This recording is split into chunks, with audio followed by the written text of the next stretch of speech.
La décision est tombée comme un couperet. La police nationale suspend la couverture des combats de lutte sur l'ensemble du territoire national. La cause, les défaillances constatées dans l'organisation du gala d'Al-Bouraq Event dimanche dernier, ainsi que le déchaînement de violence qui a suivi l'événement avec des actes de vandalisme, de dégradation de biens publics et privés, d'agressions qui ont coûté la vie au jeune Babacar Diagne, un mort de trop. Il fallait donc s'arrêter, sévir et mettre un terme à cette barbarie qui ne se justifie pas.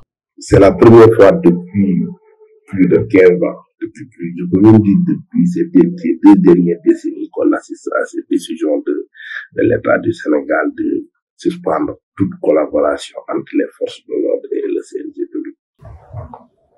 Et je pense que si l'État a pris cette décision, c'est parce que il y a eu des manquements au niveau du CNG. Ça, il faut le reconnaître, il faut avoir le courage et l'honnêteté de reconnaître cette situation-là. Pas continuer à organiser les combats de cette façon-là. Peur, psychose, crainte au sein de la population. En clair, cette décision émanant du ministère de l'Intérieur est un mal pour un bien. Le sport n'est pas un champ de guerre, n'est pas un champ de violence. Le sport, ça doit nous amener à des moments de communion, de passion, de ferveur. Et si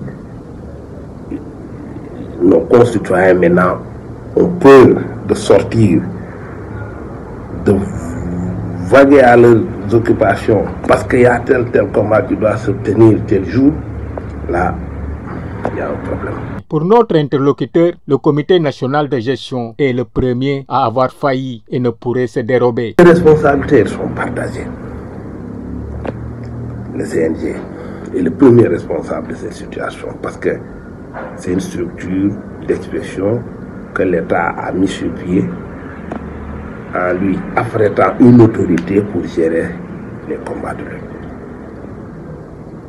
Donc le CNG ne doit pas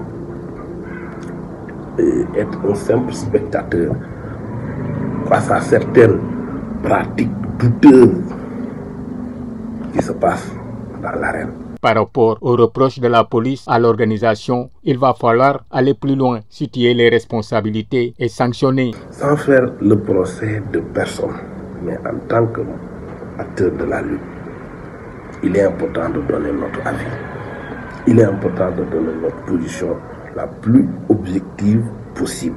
Sans accuser personne, mais beaucoup d'informations font état que le promoteur a émis plus de billets que de places disponibles. Il faudrait que le CNG ouvre une enquête par rapport à cette situation-là pour essayer de déterminer réellement la raison de cette situation. Et si effectivement le promoteur est coupable de ces accusations, mais qu'il soit sanctionné, tout simplement. Parce que dans ce pays, il y a des choses qui ne doivent plus se faire. Qu'on se dise la vérité. Une patate chaude entre les mains du président du CNG, Pierre-Malick Ngom, et son équipe. Surtout qu'il faut essayer de se sortir au plus vite de cette situation déplorable afin d'éviter une perturbation du calendrier de la saison de lutte avec